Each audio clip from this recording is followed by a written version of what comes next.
In this lesson, we will learn how to use CSS to position elements so that they overlap one another. To achieve this, we will use a property that you have not seen in the course yet. Its name is position. And in this lesson, we will be learning about position relative and position absolute. Our goal for this lesson is to recreate what you see in front of you now. So we can see that there's an image and then there's a caption layered on top of the image. So we can see that the description box has a semi-transparent black background and it is overlapping the bottom part of the image. In this lesson, we will learn all of the code necessary to recreate this from scratch. So I'm going to hop back over to this tab. This page should look familiar, and we're going to rewrite the code together in order to create this overlapping effect. Let's get started. Here we are in the text editor, and the first thing that I'm going to do is simply add the image to the page. Image element, source. We'll point the browser towards the file. Okay, so here's the image. We can see right away that the image is too wide for this main column. So what we can do is write a bit of CSS that targets all images on the page and gives them a maximum width of 100%, and then we'll be sure to set the height to auto. So with that in place, the image will automatically shrink to fit the main column. Next, let's add the paragraph of text that we want to overlap the image. I'll create a new paragraph, and I'll simply paste in a bit of text so you don't have to watch me type this out.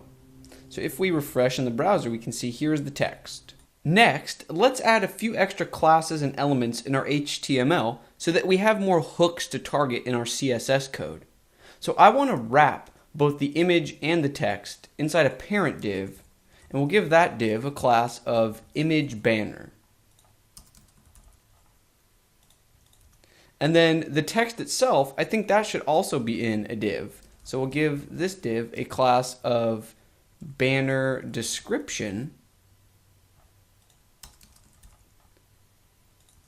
Okay, so now our HTML has these two additional hooks to target. Let's begin writing our CSS. We'll create a comment to stay organized. Banner overlay. So the first thing that we want to target is the div with the text, and it has a class of banner description. Banner description. I'm going to use a property that you have not seen until now, position, and I'm going to give it a value of absolute. Let's create another declaration with a property of bottom, and we'll give it a value of 0. Also create a declaration with a property of left and give it a value of 0. So if I save and refresh, pay attention to where this paragraph moves to. So we can see that the position that this text is in now seems completely random, but it's not. If I scroll up to the very top of the page, we can see that this text has positioned itself in the very bottom left corner of the screen. Now if I change this from bottom 0 to top 0, we can see that the text moves up to the very top of the screen. Now if we wanted the text to sit 50 pixels from the very top, we can simply change this from top 0 to top 50 pixels. And if we wanted it to sit from the left 50 pixels, we can change this to left 50 pixels. So we can see that position absolute lets us provide x and y coordinates, or horizontal and vertical coordinates, to position the element in a very particular fashion. However, by doing this, it also removes the content from the regular flow of the page. This means that as far as every other element on the page is concerned, this content no longer exists. So very quickly, let's remove this code just to prove a point. So we saw that by default, this text sat underneath the image. Now as soon as it's positioned absolutely, watch how this text, as soon as I refresh, watch this text simply move up, as if that text no longer exists at all. Now you may be wondering, why would I ever use position absolute if it completely removes the content from the flow of the page? How is that ever useful? The answer is that 9 times out of 10, in order for position absolute to be useful, it needs to be used in conjunction with position relative. So for example, when we specified that this text should sit 50 pixels from the top and 50 pixels from the left, the question that we need to ask ourselves is, 50 pixels from the left of what? Or 50 pixels from the top of what? Now by default, the browser will use the web browser window as our frame of reference for these top and left values. However, an element that uses position absolute will search up its family tree or up its Russian stacking doll model for the closest ancestor element that uses position relative. And once it finds that element, it will use it as its frame of reference for these values. So we know that in our HTML, this banner description element, which is what is housing this text, we know that it has a parent element of image banner. So if I change image banner to use position relative, watch what happens when we refresh. This text is now positioning itself 50 pixels from the top of the image banner and 50 pixels from the left of the image banner. Very quickly, let's review the HTML structure that makes this possible. This is the element that's being positioned absolutely. It searches up its family tree to find the nearest ancestor with position relative, which happens to be image banner. So it then tries to position itself in relation to image banner. So you'll remember that we wanted our description to sit at the bottom of the image.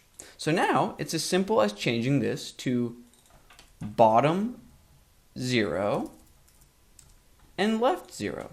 So now the text will sit in the bottom left corner of the image.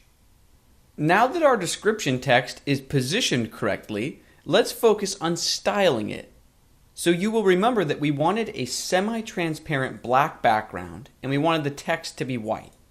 So let's go ahead and give the text a color of white, and let's begin by making the background black. So this is simple enough, but we wanted a semi-transparent black background.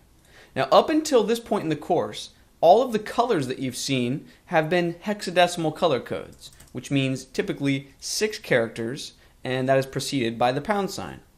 However, in order to get a semi-transparent color, we're going to use something named RGBA colors. So the letters here stand for red, green, blue, and alpha. Alpha in this context refers to alpha transparency. Now in the world of color theory, we know that we can create any color by combining different amounts of red, green, and blue. So let's imagine that we wanted this text to have a completely not transparent red background. RGBA accepts 4 values. The first is obviously R for red. Now we can enter anywhere between 0 and 255 to decide how much red we want to mix into the color. So we want it to be completely red. 255 is the highest value. We don't want any green, we don't want any blue, and A for alpha transparency, we don't want it to be transparent at all, so we enter 1. 0 is completely transparent or invisible. So this creates pure red. Now if we wanted halfway transparent red, we would change the A or alpha value to 0.5. And if we decided that's a bit too transparent, we can simply bump this value up to perhaps 0.65. So we can see the red's a bit darker now, and it's a bit harder to see through. However, we didn't want red. We wanted a semi-transparent black background. So to create black, you simply don't mix in any color. So we've zeroed out red, green, and blue. And we can see we now have a semi-transparent black background. Our styling work is almost complete. Now let's add a bit of padding around the text. So within this same banner description rule, we'll add padding. Let's give it 15 pixels vertically and 25 pixels horizontally. That looks a lot better. Now there's one minor thing that I want to fix. If we look very closely, we can see that the bottom of our text box is not lining up perfectly with the bottom of the image. Our text box is about 2 or 3 pixels too low. The reason this is happening is because the overall height of our image banner parent element is being determined obviously by the size of the image. And by default, images are inline elements. So this means when the browser tries to calculate their height, it can use things like font size and line height values, and it's not as precise. So we really want this image to be a block level element.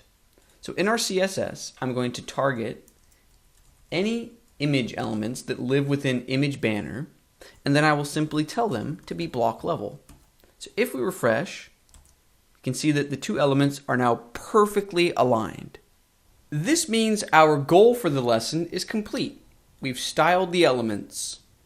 However, before I end the lesson, there's a few more notes on position relative that I want to share with you. We learned that with elements that use position absolute, we can provide horizontal and vertical offsets to position the element. Now we can do the same thing with elements that use position relative. So if we say top 10 pixels, left 10 pixels on our image banner container element, we can see that it moves down into the left 10 pixels. So if an element uses position relative, its frame of reference is itself. Or in other words, this line of code is saying position the element 10 pixels from the top of where it would normally sit. And this can be incredibly useful because it allows us to manipulate the position of an element without removing it from the natural flow of the page. So for example, let's remove these so the image box sits where it normally would. And let's say we want to push the image to the left by 40 pixels. We can simply say left negative 40 pixels. And there you have it. Notice that it did not take the element out of the flow of the page. This paragraph that sits below it is still acknowledging and respecting the space that this element takes up. However, even though the other elements on the page are aware of this content, they are not aware of its offsets. So for example, if we give this element a top offset of 60 pixels, you can see that it is now overlapping this text. So this paragraph of text does not know to move down 60 pixels to accommodate the offset of our image box. So let's go ahead and remove these two offsets so the image box sits where it normally would. So we've learned that you can use offsets on position relative elements when you don't want to rock the boat, when you don't want to affect literally any other element on the page. Now there is one final topic related to position relative that I want to discuss before closing out the video, and that is the battle of the overlaps. So for example, if elements have been positioned in a way that they are overlapping each other, how do we decide which element sits on top of the other? Or in other words, which element is visible? So very quickly, let's experiment. Let's push our image box to the left by 100 pixels. So we can see that it now overlaps the sidebar. Now the image box is on top of the sidebar because it's using position relative. However, if the sidebar was also using position relative,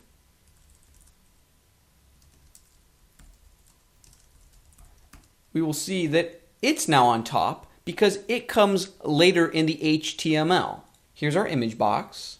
If we scroll down, here's the sidebar.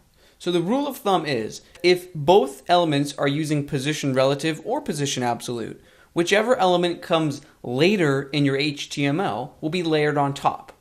Now there is a way to override that behavior. So even though sidebar comes last in the HTML, if we wanted our image box to overlap the sidebar, we can use a property named zIndex. So on the image banner element, I will add a property named zIndex, and I will give it a value of 10. We can see that this places the image box on top. zIndex is essentially the stacking order of an element. Whichever element has the larger zIndex value will be placed on top of the other element. So if we went to our sidebar and gave it a zIndex of 11, it would stack on top. That's going to bring this lesson to a close. There was a lot of material in this lesson, so here's a quick review. Position absolute lets you remove an element from the natural flow of the page and instead position it in relation to an ancestor element. Absolutely positioned elements will look for the closest ancestor element that uses position relative, and it will use that element as its frame of reference. If the absolutely positioned element does not have any ancestors which use position relative, it will use the web browser window as a whole as its frame of reference. If multiple elements are overlapping each other and you want to have fine-grained control over which element stacks on top of the other, you can use the z-index property to establish a stacking order. I will see you in the next lesson.